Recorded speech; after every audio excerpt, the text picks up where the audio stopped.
Dear friends, today the Collections of English Stories channel continues to introduce you to Pride and Prejudice written by Jane Austen. Please continue to support Collections of English Stories channel by clicking the subscribe button. Invite you to listen. Thank you so much. Please like, share and subscribe.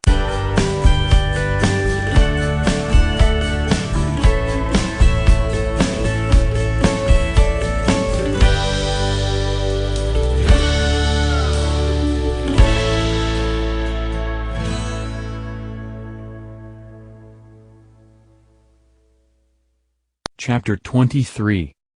Elizabeth was sitting with her mother and sisters, reflecting on what she had heard, and doubting whether she was authorized to mention it, when Sir William Lucas himself appeared, sent by his daughter, to announce her engagement to the family.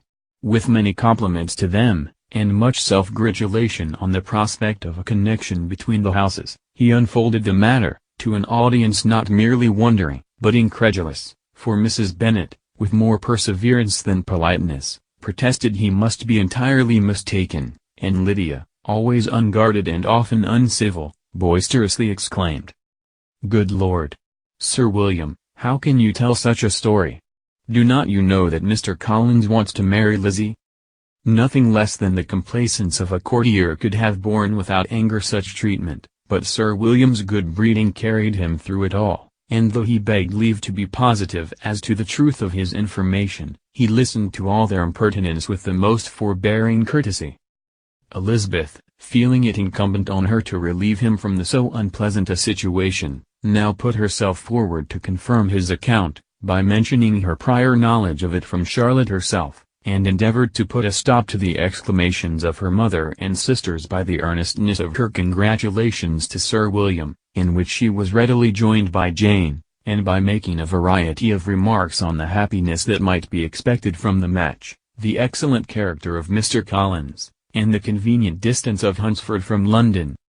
Mrs. Bennet was in fact too much overpowered to say a great deal while Sir William remained, but no sooner had he left them than her feelings found a rapid vent.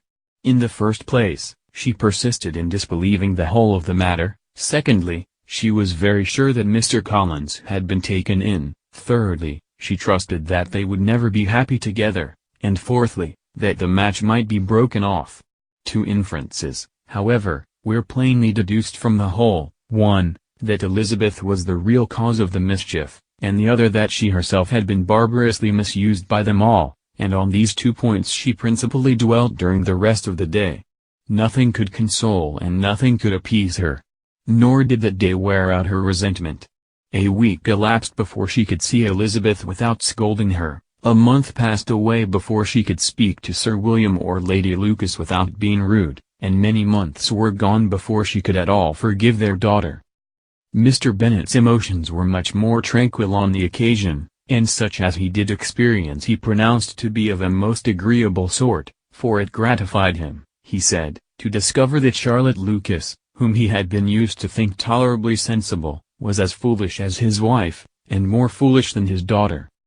Jane confessed herself a little surprised at the match, but she said less of her astonishment than of her earnest desire for their happiness, nor could Elizabeth persuade her to consider it as improbable. Kitty and Lydia were far from envying Miss Lucas, for Mr. Collins was only a clergyman, and it affected them in no other way than as a piece of news to spread at Meryton. Lady Lucas could not be insensible of triumph on being able to retort on Mrs. Bennet the comforts of having a daughter well married, and she called at Longbourn rather oftener than usual to say how happy she was, though Mrs. Bennet's sour looks and ill-natured remarks might have been enough to drive happiness away. Between Elizabeth and Charlotte there was a restraint which kept them mutually silent on the subject, and Elizabeth felt persuaded that no real confidence could ever subsist between them again. Her disappointment in Charlotte made her turn with fonder regard to her sister, of whose rectitude and delicacy she was sure her opinion could never be shaken, and for whose happiness she grew daily more anxious, as Bingley had now been gone a week and nothing more was heard of his return. Jane had sent Caroline an early answer to her letter, and was counting the days till she might reasonably hope to hear again. The promised letter of thanks from Mr. Collins arrived on Tuesday, addressed to their father, and written with all the solemnity of gratitude which a 12 months' abode in the family might have prompted.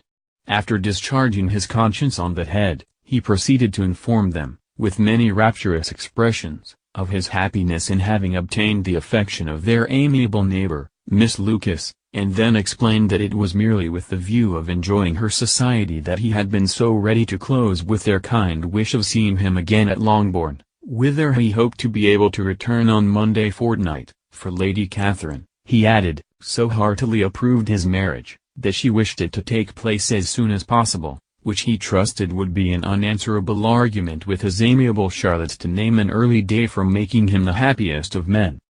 Mr. Collins's return into Hertfordshire was no longer a matter of pleasure to Mrs. Bennet. On the contrary, she was as much disposed to complain of it as her husband. It was very strange that he should come to Longbourn instead of to Lucas Lodge. It was also very inconvenient and exceedingly troublesome. She hated having visitors in the house while her health was so indifferent, and lovers were of all people the most disagreeable. Such were the gentle murmurs of Mrs. Bennet, and they gave way only to the greater distress of Mr. Bingley's continued absence. Neither Jane nor Elizabeth were comfortable on this subject. Day after day passed away without bringing any other tidings of him than the report which shortly prevailed in Meryton of his coming no more to Netherfield the whole winter, a report which highly incensed Mrs. Bennet, and which she never failed to contradict as a most scandalous falsehood. Even Elizabeth began to fear, not that Bingley was indifferent, but that his sisters would be successful in keeping him away. Unwilling as she was to admit an idea so destructive of Jane's happiness, and so dishonorable to the stability of her lover, she could not prevent its frequently occurring. The united efforts of his two unfeeling sisters and of his overpowering friend, assisted by the attractions of Miss Darcy and the amusements of London, might be too much, she feared, for the strength of his attachment. As for Jane, her anxiety under this suspense was, of course, more painful than Elizabeth's, but whatever she felt she was desirous of concealing, and between herself and Elizabeth, therefore, the subject was never alluded to. But as no such delicacy restrained her mother, an hour seldom passed in which she did not talk of Bingley, express her impatience for his arrival, or even require Jane to confess that if he did not come back she would think herself very ill-used. It needed all Jane's steady mildness to bear these attacks with tolerable tranquillity. Mr. Collins returned most punctually on Monday fortnight, but his reception at Longbourn was not quite so gracious as it had been on his first introduction. He was too happy, however, to need much attention, and luckily for the others, the business of lovemaking relieved them from a great deal of his company. The chief of every day was spent by him at Lucas Lodge, and he sometimes returned to Longbourn only in time to make an apology for his absence before the family went to bed. Mrs. Bennet was really in a most pitiable state. The very mention of anything concerning the match threw her into an agony of ill humor, and wherever she went she was sure of hearing it talked of. The sight of Miss Lucas was odious to her. As her successor in that house, she regarded her with jealous abhorrence. Whenever Charlotte came to see them, she concluded her to be anticipating the hour of possession, and whenever she spoke in a low voice to Mr. Collins, was convinced that they were talking of the Longbourn estate, and resolving to turn herself and her daughters out of the house, as soon as Mr. Bennet were dead. She complained bitterly of all this to her husband. "Indeed, Mr. Bennet," said she, "it is very hard to think that Charlotte Lucas should ever be mistress of this house, that I should be forced to make way for her, and live to see her take her place in it. My dear, do not give way to such gloomy thoughts. Let us hope for better things. Let us flatter ourselves that I may be the survivor." This was not very consoling to Mrs. Bennet, and therefore, instead of making any answer, she went on as before. "I cannot bear to think that they should have all this estate. If it was not for the entail, I should not mind it." "What should not you mind?" "I should not mind anything at all. Let us be thankful that you are preserved from a state of such insensibility." "I never can be thankful, Mr. Bennet, for anything about the entail. How anyone could have the conscience to entail away an estate from one's own daughters, I cannot understand, and all for the sake of Mr. Collins too. Why should he have it more than anybody else?" "I leave it to yourself to determine," said Mr. Bennet.